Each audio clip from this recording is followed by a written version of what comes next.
اعوذ باللہ من الشیطان الرجیم بسم اللہ الرحمن الرحیم۔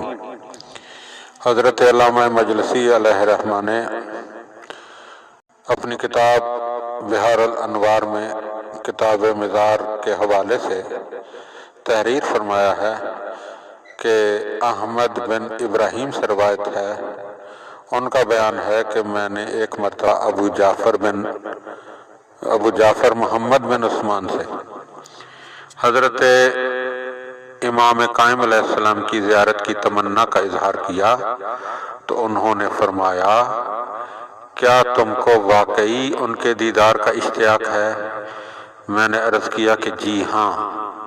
فرمایا، اللہ تمہارے اس اشتیاق کا اجر دے اور تمہیں بخیر و عافیت ان کے چہرے کی زیارت کرائے، مگر اے بندہ خدا، تم انہیں دیکھنے کی خواہش نہ کرو، اس لیے کہ زمانہ غیبت میں صرف ان کے دیکھنے کے اشتیاق کا اظہار ہی کیا جا سکتا ہے، ان سے ملاقات کی استدعا نہیں کی جا سکتی۔ یہ اللہ کی مشیت ہے اور اس کے سامنے سر تسلیم خم کرنا ہے اور یہی بہتر ہے، مگر ہاں توجہ بزیارت ضرور کرو۔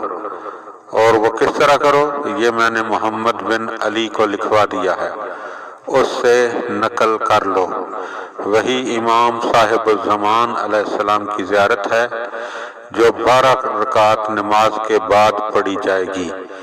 یہ نماز 2 رکعت کر کے پڑھی جائے گی اور ہر رکعت میں سورہ فاتحہ کے بعد سورہ اخلاص یعنی قل هو اللہ احد پڑھو، اور اس کے بعد محمد و آل محمد پر درود بھیجو۔ پھر وہ کہو جو اللہ نے کہا ہے کہ سلام علی الیاسین، یہ اللہ کی جانب سے صاف فضل و شرف ہے جو انہیں ملا ہے، اور اللہ تعالیٰ بڑا فضل والا ہے۔ اس کی طرف سے امام وہ ہے جو اس کے سیدھے راستے کی طرف ہدایت کرتا ہے۔ اے آل یاسین، اللہ تعالیٰ نے آپ حضرات کو اپنی خلافت عطا فرمائی ہے۔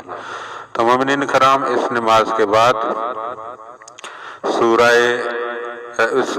بعد زیارت آل یاسین پڑھی جائے تو بقول ابو جعفر محمد بن عثمان، جو کہ امام علیہ السلام کے دوسرے نائب ہیں، ان کے کہنے کے مطابق انسان کو زیارت کا شرف نصیب ہوتا ہے۔